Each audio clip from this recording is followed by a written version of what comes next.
You hear the word chronically, do you automatically associate it with chronic disease? We all do. It's been programmed right into us. But what if we flip that whole idea on its head? Let's discover how we can create chronic health in our bodies, our minds, our finances, our relationships, and of course, in our lives. Hi, everyone. I'm Andy, and joining me in everything is my partner, Nina. And we watch TV together. Yes, we do. So now that our masterclass is over, which took over the last couple of weekends. Yes. By the way, in case you missed it, there's a way for you to actually access all the pre-recordings. We'll let you know later. Yes. But the point being that we start watching TV again, and we watch Chad Powers. Yes. And I chose it because I like Ben Powers. He's one of my new favorites. And there's a scene that was particularly interesting. I know he's playing like a doofus kind of character, yes. But he was talking to his coach, and his coach is, I think, in-law or something. Somebody that's related to him has a heart condition. Yes. And he says what? Did he get the COVID vaccine? Exactly. So my point being that one, he's hot, so go watch it. But two, people are trying to accept that maybe the vaccines that we've been pushing for the last, not me, people have been pushing the last 4 years wasn't all that. And it has happened before, right? There's things that people pushed for a long time that wasn't that great.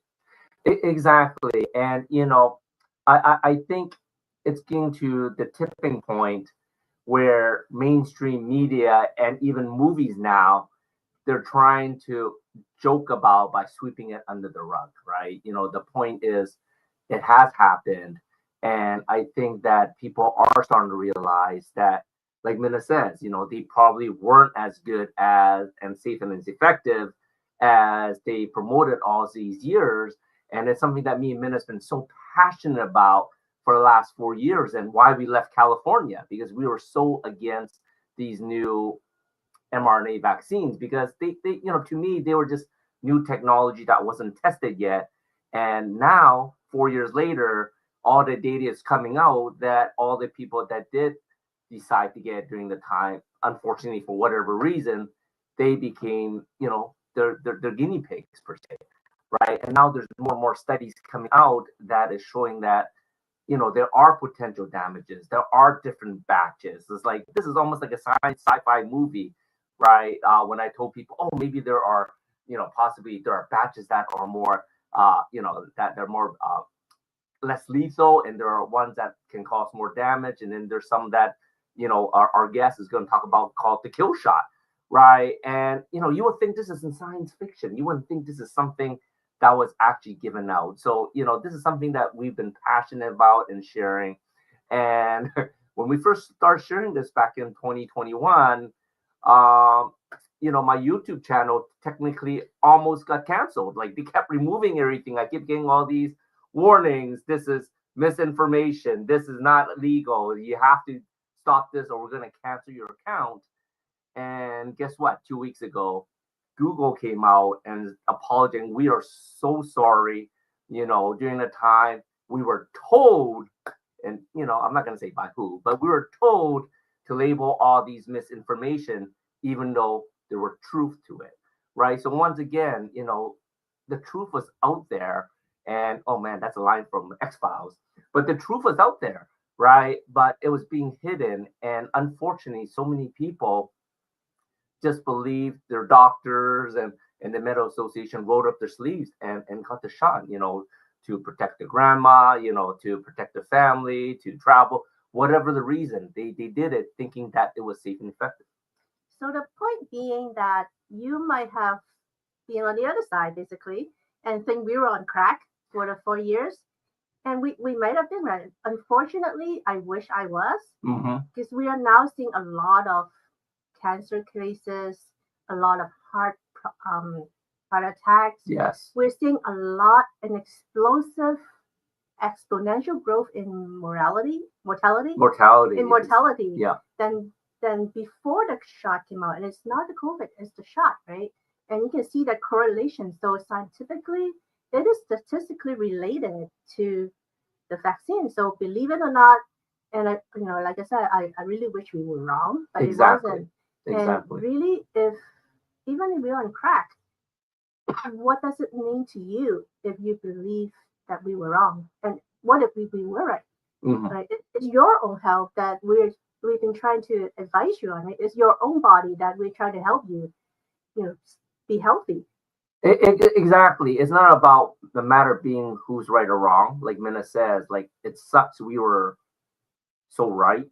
And once again, it's not because I knew it. I was just following all the scientists and functional nutritionists and scientists that was looking at the real data that came all the way from China at first, right? So there was data showing that, oh wow, this is something that we need to be worried about, but it's not so scary as they make it up, right? And like me and Minna, we got COVID twice, and I swear it wasn't any worse than a flu symptom. We were over in 2 days. Like our immune system took it out. And I remember the first time I shared on social media, everyone came out and crucified me. Oh, you're gonna kill someone's grandma. You are so ungrateful. You're gonna kill all your friends around you. And I tell you, I had to unfriend a lot of friends and family from that point because it got so ridiculous because they believed that it was something that once you got, it is fatal to give someone else, which is now proven to be bogus, right? And in getting it, we got so much healthier, and that's just how the human body is designed. Is whenever you catch, a bacteria, you catch a virus, your body when it's healthy, it can fight it off, and then once it fights it off, you are so much more stronger after the fact, right? And that is, that is the information that they basically censored, making it sound like, well, we didn't have a choice, right? Because this was so deadly. Yeah, going back 4 years ago, there's a lot of fear, right? The media is giving you a lot of fear, and you need to be fearful. They're basically pushing this fear into your brain, right? And that's why a lot of people react with fear.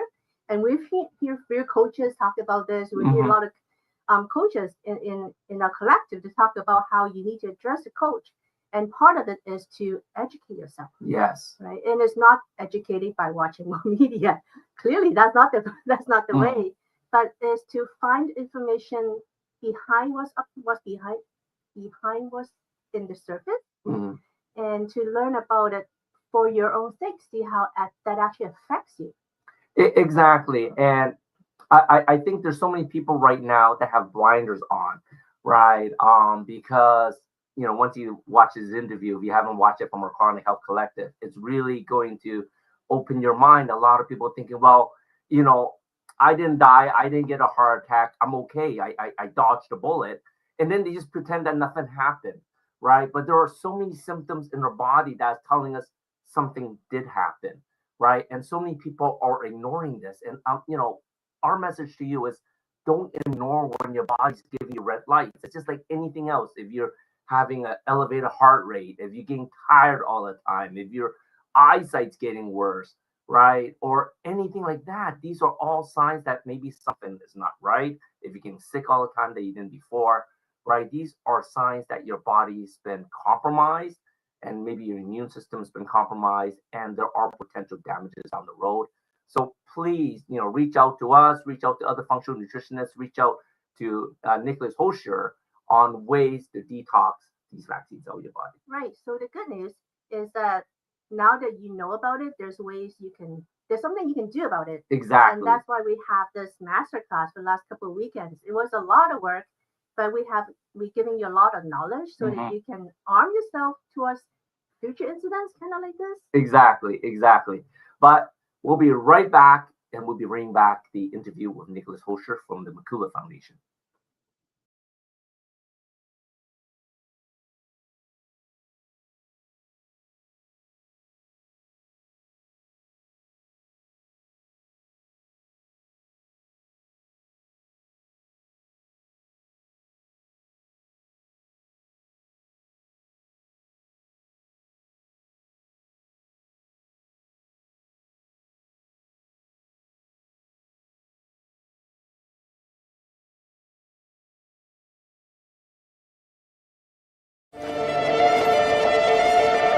An empowered life has no expiration date. We're all created to do incredible things, like conquer summits, catch big waves, and live our passions. As time goes on, our bodies begin to show signs that things just aren't as they used to be. Our energy levels decline, sleep patterns shift, and recovery slows. But our bodies are masterpieces of design, holding the potential to bounce back better than ever. With X39, we achieved something remarkable in the field of wellness and regenerative science that others could not. By utilizing LifeWave's unique patented technology, X39 uses light to elevate GHK-Cu, a copper peptide known to support overall health and wellness. Unlike traditional light therapy, which requires external light sources, X39 uses the body's own infrared light to naturally increase vitality, enhancing the body's flow of natural energy. For improvements in strength, stamina, performance, and overall health and well-being, with the simplicity of an affordable, non-invasive, non-transdermal patch. As we age, levels of these life-enhancing elements, which are associated with wellness and longevity, begin to decline. LifeWave invested 10 years into stem cell research, which resulted in over 70 patents. X39 was born to bring to the public a product that could support wellness in an entirely new way, supporting the production of younger, healthier cells with wearable light technology.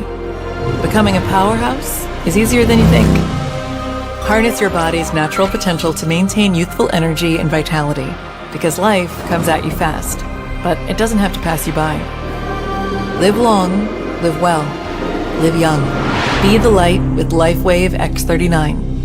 LifeWave. Why do 98% of beauty enthusiasts rave about coolness? It's all in the blend of ancient wisdom and modern science. Introducing Coolness, Pearlescent Face and Eye Serum Cream. This powerhouse combines the antioxidative power of schisandra berries, the glow of pearl powder, and the hydrating wonders of dragon's blood extract. It's like a time machine for your skin, making it radiant, firm, and oh so smooth. Inspired by ancient Chinese traditions and backed by modern nutritional science, this serum cream is perfect for dry, mature, and aging skin. It's time to unlock your inner glow with Coolness. Treat your skin to the best of both worlds today.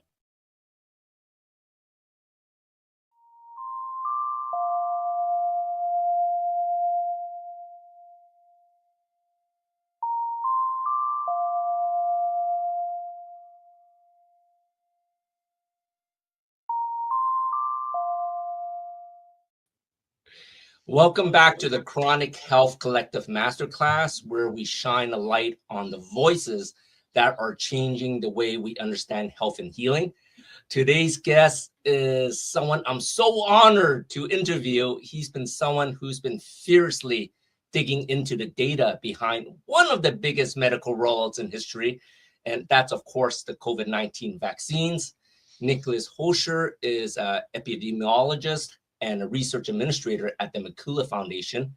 Since 2023, he has contributed to the publication of 17 scientific studies, significantly advancing the understanding of COVID-19 vaccine injury syndromes and their potential treatments. What sets Nicolas apart is his ability to break down complex science while staying deeply grounded in the compassion for the people affected. His work challenges the simple, safe and effective narrative by asking the hard questions and, more importantly, offering real solutions. So whether you're someone who's been injured, someone who's unsure what to believe, or just someone who wants to be who wants some informed choice, this conversation is going to be one you want to hear. Nicolas, thank you so much for being here. Let's just dive right in. Thanks for having me. Thank you, Nicolas. So, Nicolas, let's start with your journey. What opened your eyes to the potential long-term risks of the COVID-19 vaccines?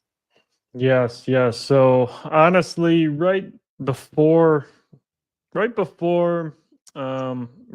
December of 2020, before they actually rolled these out and they kind of announced what these platforms would be, I remember reading an article on some popular tech site saying, "Oh, the new vaccines are coming. Here's how they work. They're going to instruct your cells using genetic material to produce an antigen."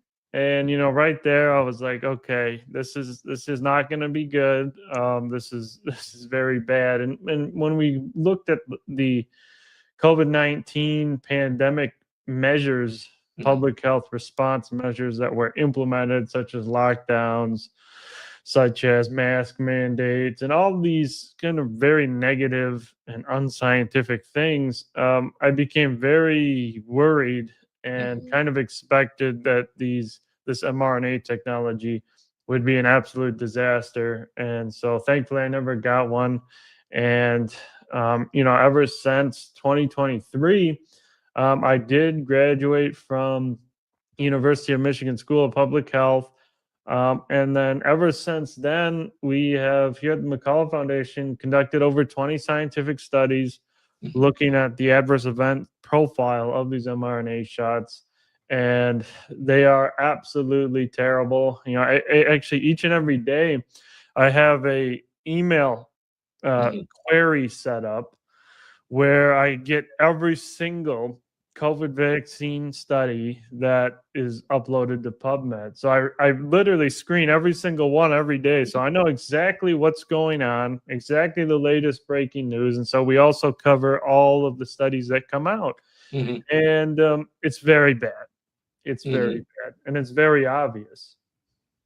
So let me ask you this, because it sounds like we're very similar in the aspect, because December 2020, when they started announcing these vaccines were coming out, my wife and I, we literally sold our house in 2 weeks, left California, and moved to Texas. It was an abrupt decision, and all of friends thought we were crazy because we lived there for 20 years. And I was telling everyone, look, you guys have to be careful with these vaccines. And we didn't want to, we were going to get forced to have it to keep our jobs. They said, we're out of here, right? So during that time, they kept talking about safe and effective repeatedly.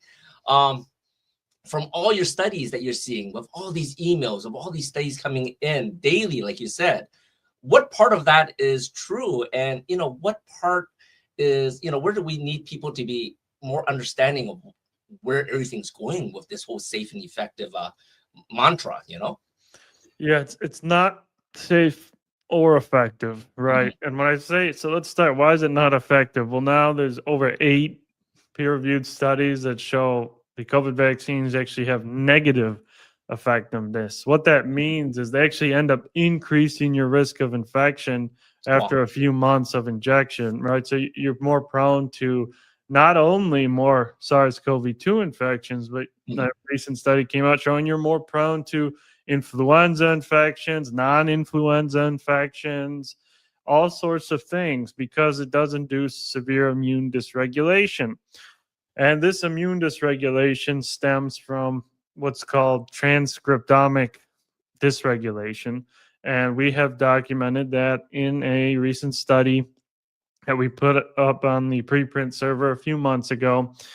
And what this study shows is basically in those who received mRNA injections, they have thousands of gene expressions dysregulated. And these genes have to do with immune function, with cancer surveillance with mitochondrial function. So it's basically causing fundamental issues at the molecular level that is now well documented, right? So that's probably why we see that dysregulation, but that's not the most concerning, right? We know it's not effective. It actually serves as an infection promoter. But now there's so many domains of harm that have been identified. One, and the most obvious and most talked about, is how they are cardiotoxic, right? We've all heard of myocarditis, and they've claimed that they've acknowledged, the FDA, CDC have acknowledged myocarditis is causally linked to the injections, but they still claim it's mild and transient and it doesn't go away.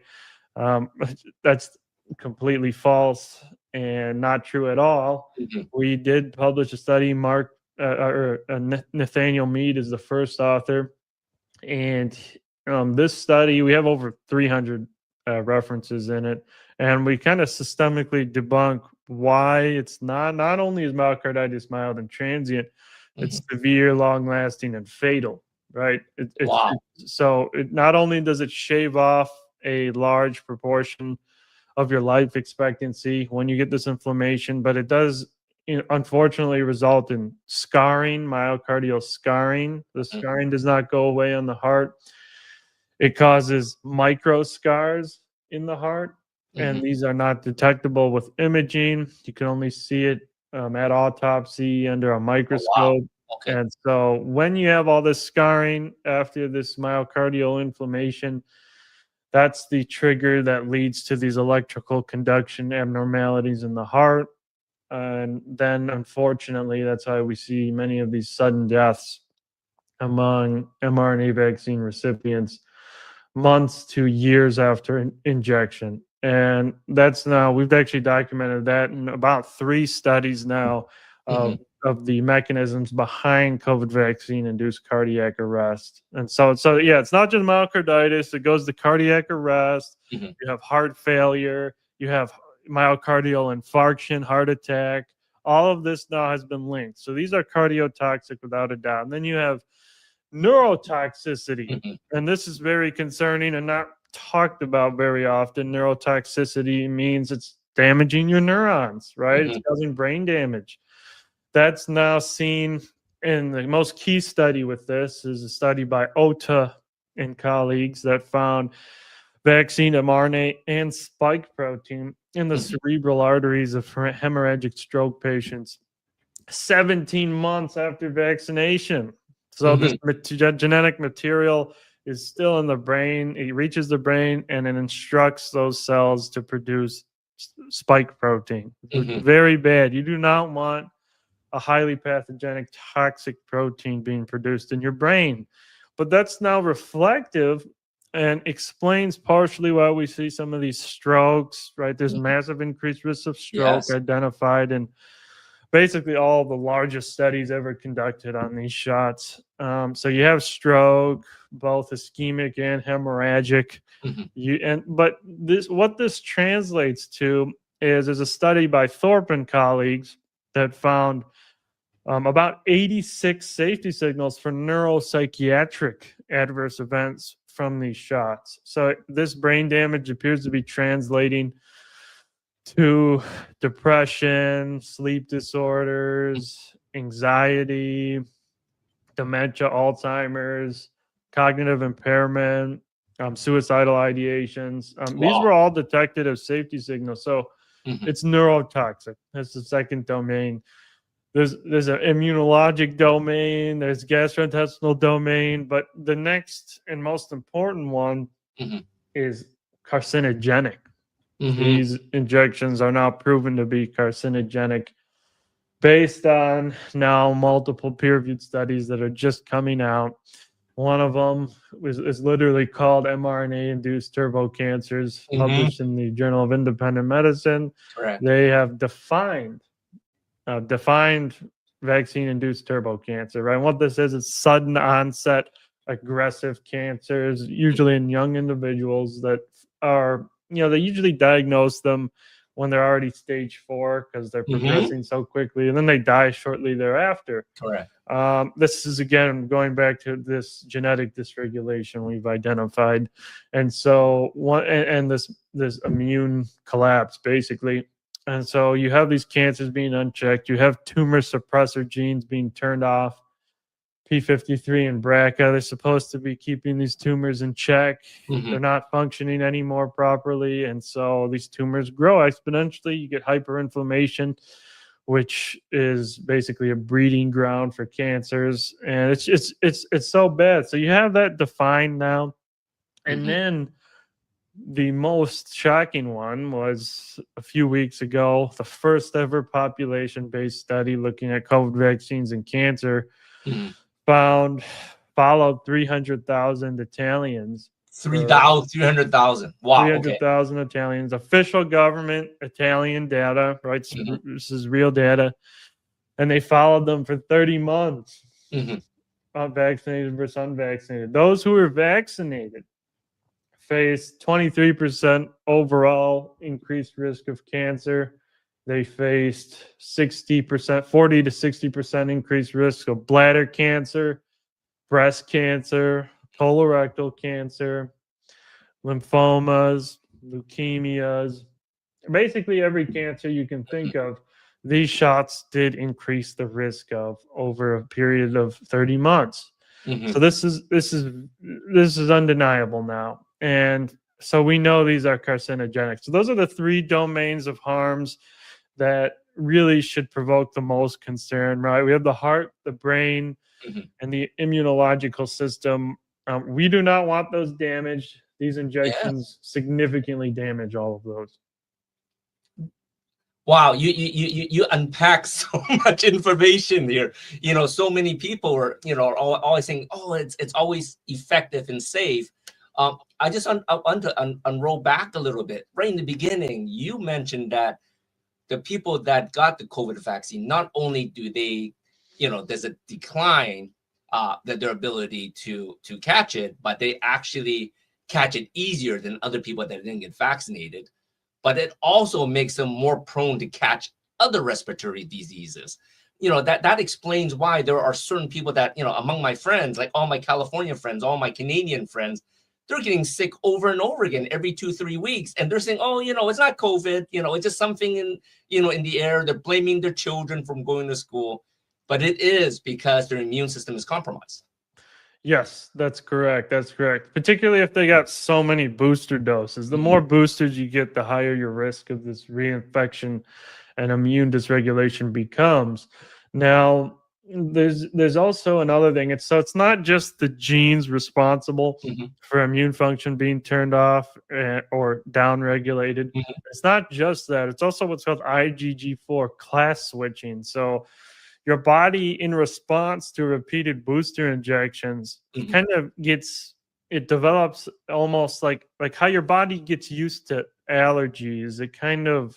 It starts to produce useless antibodies that kind of are accustomed to this exposure, and they cause all sorts of issues. So your body kind of does the same thing. It gets accustomed to these booster injections and to all this spike, and it starts to stop producing the effective forms of antibodies into the ineffective IgG4 class antibodies. And this has now been associated directly in a study to literally increase infection risk. They followed people for years. It was a very robust study.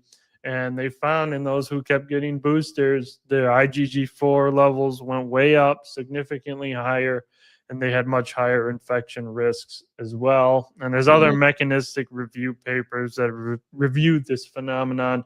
And yes, it is the case. So when this IgG4 class switching occurs, not only will you have increased infection risk, but you also face increased risk of autoimmunity and cancer. My God, you just read my mind. That was my next question, because I was going to say, it sounds like this will start triggering autoimmune conditions, which I see are exploding through my friends and clients too. Yes, that's correct. That's correct. This will induce autoimmunity, but the primary thing that appears to be inducing autoimmunity, at least at the most obvious level is the fact that this mRNA and lipid nanoparticles travel to every organ system. And so those transfect your vital organs. And then once it's in there, you will have all those cells producing toxic non-human proteins. And so your own body's going to attack those transfected cells that are producing toxic proteins, right? It doesn't want those cells in the body. Correct. So your own body's going to start attacking your brain. It's going to start attacking your heart. That's why we see myocarditis. That's why we see sudden cardiac death. So just the fundamental way of how these shots work induces autoimmunity, right? And there's no way to shut it off. This genetic material now and spike, we are finding in individuals over 3 years after their last injection. We have multiple studies coming out on all this. We even found DNA plasmids in somebody years after injection. And one thing that's upcoming, and it's very worrisome, and this study is actually probably going to be uploaded to the preprint server within a week or two, is genomic integration of vaccine genetic material. We have identified it in a cancer patient, and this is a Sentinel report. This is the first instance, I think, of true molecular detection of vaccine genetic material. So one of the things that you mentioned is sort of scary, because I remember in the very beginning, they said it stays in your arm. You mentioned it spreads throughout the whole body. So you're basically saying whichever parts that spread out the most, that's where they're going to develop the most condition. If it goes to their brain, they start developing neuro conditions, like, and we're for me, I'm seeing a lot more people having dementia, Alzheimer's, and Parkinson's. Like, would this be related to the vaccines? Yes, because I mentioned the study by Thorpe and colleagues earlier who found all the neuropsychiatric safety signals, but there's been other studies, most out of Korea, that have looked at large population sizes and looked at neuropsychiatric outcomes. And so there's one that found increased risks in Alzheimer's. I think it was about over a 20% increased risk. Wow. And then we had an increased risk of mild cognitive impairment, which is, I believe, over 100% increased risk. And so we have that. And then we have another Korean study that found increased risks of depression, sleep disorders, anxiety, and also, I believe, cognitive impairment in that study too. So the population studies are all showing it. The vaccine adverse events reporting system is showing these neuropsychiatric conditions. And again, it is explained by this spike getting physically into the brain, disrupting the blood-brain barrier. That's another thing. We have a study coming out on that in a few weeks here. We've identified severe central nervous system infections after COVID vaccination because it appears it does disrupt the blood-brain barrier and allow pathogens to enter the brain through the blood vessels in the brain. Not only so you'll have pathogens entering the brain, you'll have mRNA, you'll have spike, you'll have all this stuff getting in your brain. So it's a disaster. It's a catastrophe. Yes, it's literally a catastrophe. That's just horrific. You mentioned something that sort of caught my ear. There's studies showing that even 3 years after the fact, you're still seeing the mRNA and spike protein. What about all the people that saying, well, I think I'm lucky. I only took one shot, or I only took the second booster and I feel okay. Does that mean these people are safe? It's possible. Many people will be safe, and many people will not suffer anything from these shots because there's what's called batch variability. So it appears about 25% of batches were highly lethal, highly deadly, were associated with so many serious adverse events. And this is now based on about 3 peer-reviewed papers documenting this. So you have those, about 20% are really high risk. And then you have another subset. You have about 50% that are at the medium risk, right? They receive normal batches. And then you have the rest that likely received dud batches. And what these are were degraded. The mRNA was probably degraded. It was not manufactured properly, or was left out of the refrigerator for too long, and thus the mRNA and the nanoparticles kind of became inactive. So those individuals that received the dud batches are very lucky, and you can actually search your batch at howbadismybatch.com, and you will see if your batch was deadly or not. And that is one way to assess your risk profile from these shots. So on that howbadismybatch.com, does that just search batch numbers for Pfizer, or does it search it for Moderna, AstraZeneca, like across the board?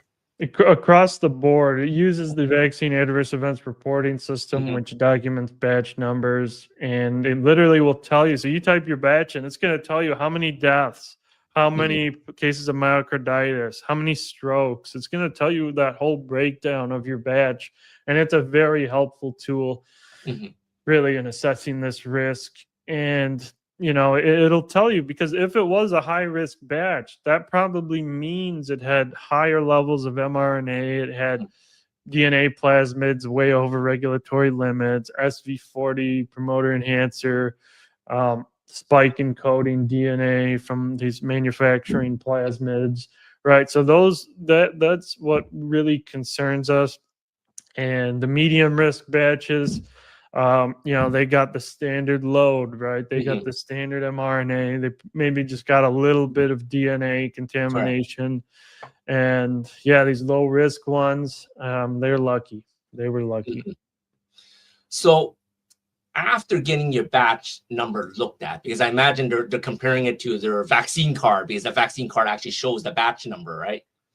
So what are the next steps? Because, I got so many people that are saying they're feeling a little bit off, they're tired, their heart is always racing. Now they're getting cancer, coming back, or they have all these autoimmune conditions.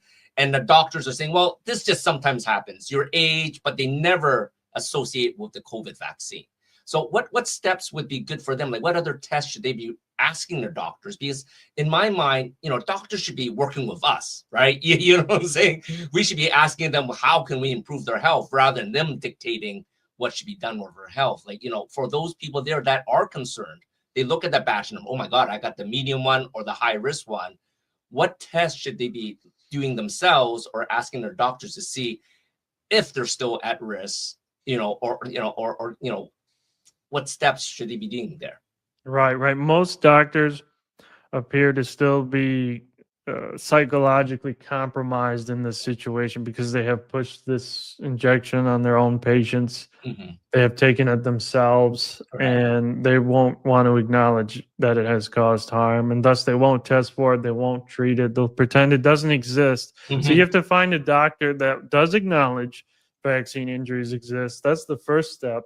Okay. And then what they'll usually do is they'll do what's called a spike protein antibody test to see how many antibodies did your body produce against the spike, which is indicative of total spike protein load in the body, right? And when it's over 1,000, that indicates high risk. When it's less than 1,000, it indicates your body has cleared a decent amount of it. But we have outlined this in one of our studies as a way of assessing cardiac risk after these injections, is that antibody testing to see that load of pathogenic protein. And so that's one way to test to see risk. And then we have specialized tests, which they're not FDA approved for some odd reason. They need to be, which is actually testing physically for the spike, not just the antibodies, but testing to see the exact number of spike load in the body. Okay. And also qPCR to detect vaccine mRNA in individuals. Then there needs to be a test to find this vaccine mRNA in people, right? Because we are still finding it years after. Correct. Our regulatory agencies, they have to accelerate this process, get us these testing tools, make them accessible to the population, and then we'll really be able to find the true scale of persistence of these vaccine compounds and those who are at high risk. But our government's not doing any of this. They're not doing any of this. They're keeping us in the dark. They're keeping the millions that have been injured, according to VAERS, in the dark just to suffer, right? They're not coming up with treatment. So that's why here at the McCullough Foundation, we are just trying everything we can to expose this and help find helpful treatments. That is amazing. That is amazing. I just have one more question to follow up on that. Batch number is bad. Spike protein is high from the antibody test. What do you do then? Like, what are some therapies or protocols that you have seen has start working for people from the McCullough Foundation? Yes. So we've published a few papers on this. It's called, Dr. Peter McCullough actually developed it. It's called McCullough Protocol-Based Spike Detoxification. It's 3 enzymes, nattokinase, bromelain, and curcumin. These compounds have shown, and we document all this in our study, we have a figure that shows all these mechanisms, is that nattokinase literally directly degrades the spike protein experimentally. And it does reach systemic circulation. It's very safe as well. And it appears it does indeed directly degrade the spike. And then we have bromelain as well, has shown properties at degrading the spike. And we have curcumin, which is shown to be able to block the binding of spike to our cell receptors and help produce some of this hyper-inflammatory response to this spike. And so this has shown promise now in multiple case reports we've published of resolution of vaccine injury syndromes where this was given in adjunct with other things. There was a case report out of Japan that gave nattokinase and many other enzymes and resolved a severe thrombotic syndrome from these mRNA shots, blood clotting, because these enzymes are also anti-thrombotic, so they will help kind of clear out these spike-induced clots as well. Oh, wow. Okay. Yeah, so this is promising, and to get the spike out. And then there's other companies like Neo7 Bioscience that are using peptide infusions to kind of clear out this spike while also remedying the transcriptomic chaos that has been ongoing, right? Because there's so many levels of harm here that we have to now start addressing. It's not just the spike. It goes deeper to the genetic level. So all of this, we got to find ways to remedy all of this. And then we have obvious lifestyle things, lifestyle factors. You want adequate levels of vitamin D. There's 2 studies that show it increases it decreases significantly symptoms of long vaccine syndrome. So it improves that dramatically, and it also decreases hospitalization. Wow. Okay. And improves symptoms of vaccine-induced myocarditis. So you want to get sunlight, preferably, and you want to get movement in, 7,000 steps a day at least. The study came out a few months ago that showed it used to be 10,000 steps a day. Now they find 7,000 is adequate to reduce risk of death, cancer death, reduce risk of dementia, diabetes, heart disease, all sorts of things. So you need movement, and then you want, obviously, the keystone is a proper diet. You don't want to go to 7-Eleven and be eating Doritos all day. That will be disastrous for health outcomes, particularly when you're vaccine injured. So you definitely want a wholesome, whole food, proper diet. That's amazing. That's amazing. Nicolas, thank you so much for sharing your insight, of course, your courage and your heart with us today. Before we close, where can people learn more about your work or follow the research you're doing with the McCullough Foundation? Yes. You can follow me on my X account, which is at NIC Hulscher, HULSCHER. And you can also follow me on Substack. It's thefocalpoints.com. That's a Substack with myself, Dr. Peter McCullough, and historian and best-selling author John Leake. We are all on the Substack. We're posting every day on all the breaking studies. You'll be the first to know if you go follow us on that Substack. Usually we'll get it out ASAP once we identify any of these breaking developments. So yeah, those 2 things, Substack, Twitter, and if you want, you can follow me on LinkedIn, but all of my posts there get censored. Exactly. No, I hear you. I am on your Substack. I am on your Twitter. And that's why, I've been so inspired by everything you're doing. Thank you so much for sharing everything today, Nicolas. And I hope to stay in contact with you soon. Thanks for having me.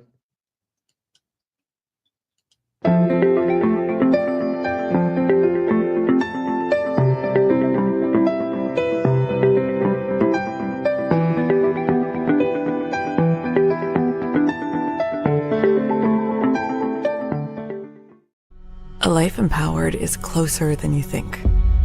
We're all looking for a better way. Reimagine what's next with a new sense of exuberance. Why not power on like you mean it? Or power off blissfully? A better sleep is a better awake. You've never moved like this before. With the energy nature intended.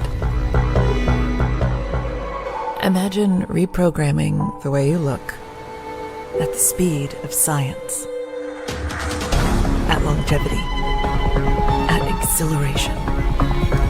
It's next level rejuvenation. Take control of your well-being from the inside out and outside in. The light within is ready to ignite. Be the light. LifeWave. Imagine a life where every day is fueled by energy, vitality, and purpose. Where age is just a number and your best years are always ahead. Hi, I'm Andy Nam, certified functional nutrition longevity coach, best-selling author, and international speaker. After reversing my own chronic health struggles, I'm now on a mission to help you live longer, stronger, and of course to look younger. I combine biohacking, cutting-edge nutrition, and stem cell technology to unlock your body's full potential.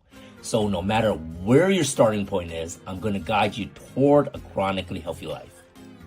Ready to reverse aging and take control of your future? Connect with me today. Your journey to longevity starts here. Hey everybody, Christy here. Okay, so today I'd like to talk about there are three main learning modalities. And today I'd like to talk about visual learner. So I thought it'd be fun to kind of identify both for you and your kids and the teachers, like what is the dominant learning modality going on with your kid. Now, just as an aside, typically as we age, the three auditory, visual, and kinesthetic tend to merge in, and it's harder to tell. But with young kids, it's pretty easy. There's certain things they do. Visual learners are quick. They're quick to answer a question. They can visualize. They imagine things. They can visualize things. They do really well with reading directions. When you're giving them directions for young kids that don't read yet, you've got to show them something. Like if you want them to say, pick up the clothes in their room, you got to say, I want you to pick up the clothes, and then pick up the clothes and put it in this hamper right here, and then put it in the hamper so that they can see what it is you want them to do.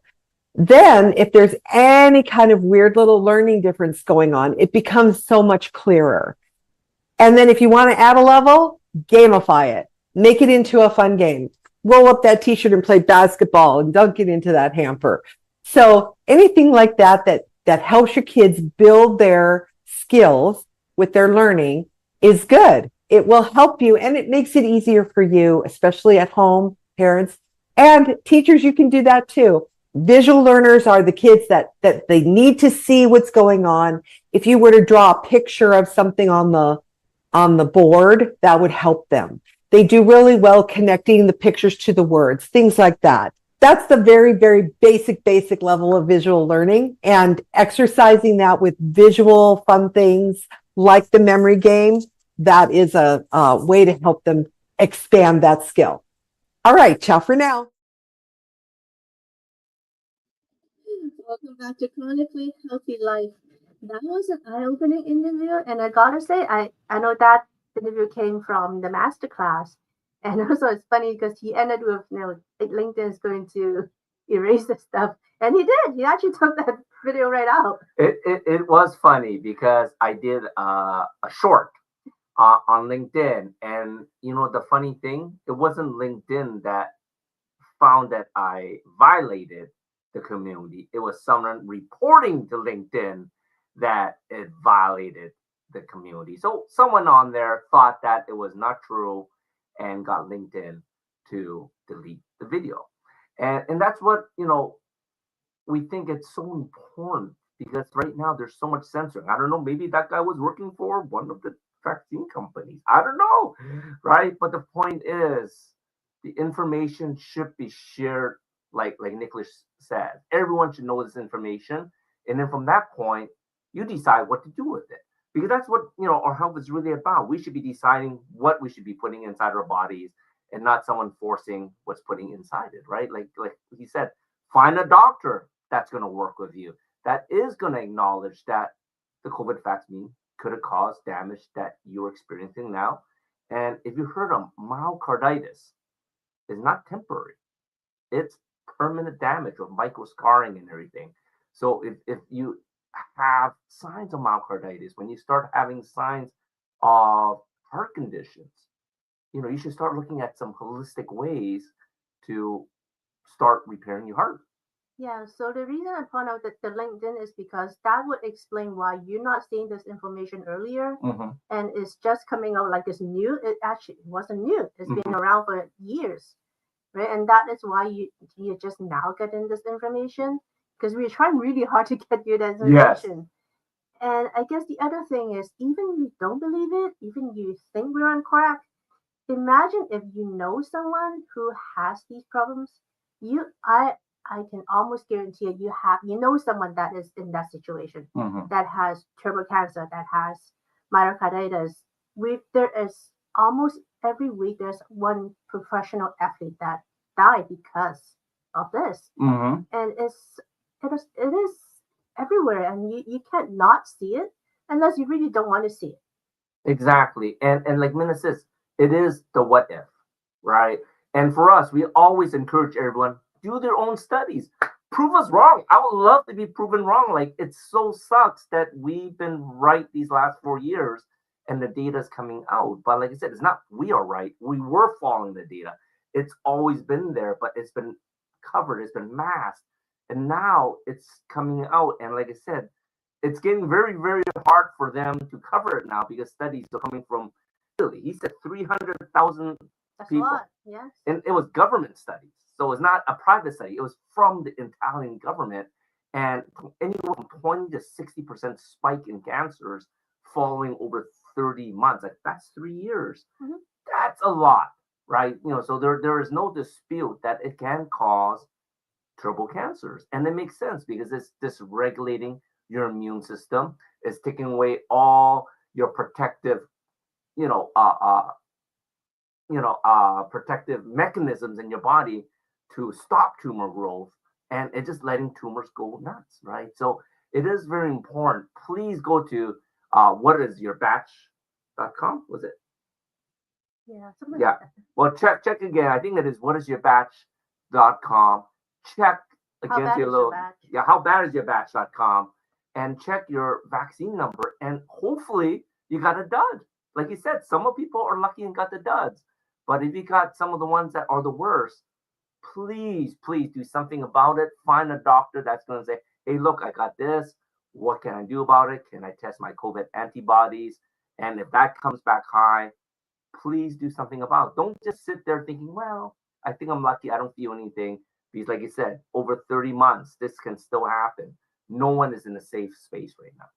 Yeah, I mean, we used to think that stress is the number one killer. I think now we have a new winner, and that's unfortunate. And this one's silent. That's the biggest problem. And people are sweeping under the rug, and they're trying to forget those 3 years. Do not forget it. There's always lessons to be learned, right? Please listen to this video again and get tested. Yeah, I mean, I was when one of these webinars from the HSA fees. Yes. So they're talking about how much as retirees your health cost is going to be, right? It's like $172,000 or something, and that amount is going up a lot. Mhm. So your healthcare cost is going to go up a lot in your later years if you don't do anything about it. Exactly. And as longevity experts, everything we share is for you to help you not only live a much longer time, but to be healthy while you're doing it, right? So I hope you have got some useful information from this episode because, like I said, so many people were asking for us to show it again in a broader scale. Please reach out to us. You'll get a contact information on there, Minna. The one beside it. There we go. chronicallyhealthylife.com. Look, set a time with me, longevitywithandy.com, set up a time. But, that's it. That's it for this week's Chronic Healthy Life. Join us again every Friday at 7 p.m. CST at e360tv.com on the Vitality TV network or on a YouTube channel at Chronically Healthy Life. And, of course, try our coolness too. So it gives you a nice smooth skin, even for men. So we'll see you all next week. See you next week.